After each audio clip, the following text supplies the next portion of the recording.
Pernahkah Anda membayangkan di balik kemudahan investasi crowdfunding yang hanya sekali klik di layar, ada sebuah lubang hitam yang bernama ketidakpastian.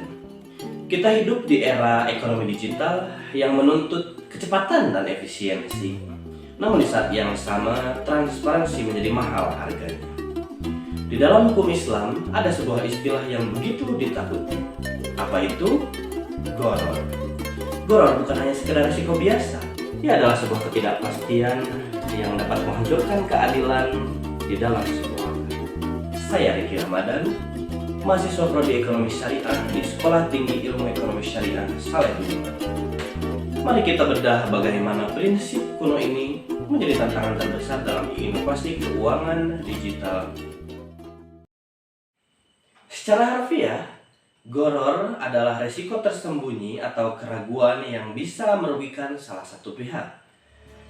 Dulu Rasulullah SAW melarang kita untuk menjual ikan yang masih di dalam kolam atau burung yang masih di udara karena objeknya tidak jelas.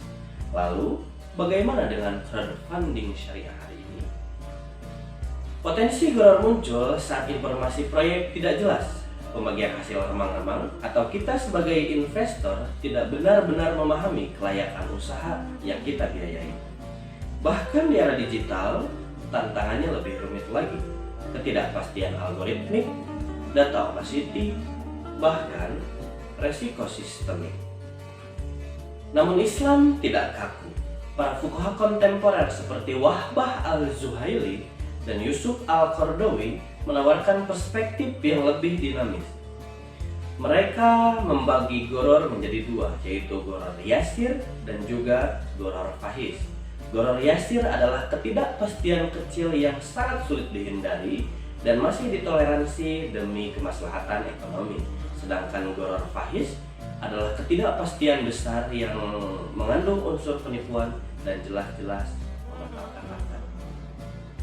Kuncinya adalah maqasidus syariah, artinya hukum Islam bertujuan untuk melindungi harta dan memastikan keadilan bagi semua pihak yang bertransaksi. Prinsip gharar di sini bukan hanya sekedar larangan, tetapi juga instrumen moral untuk menjaga integritas keuangan kita. Pada akhirnya, ekonomi digital adalah peluang dan prinsip syariah adalah kompasnya. Tanpa transparansi dan kejujuran, inovasi sehebat apapun hanya akan menjadi alat eksploitasi yang baru.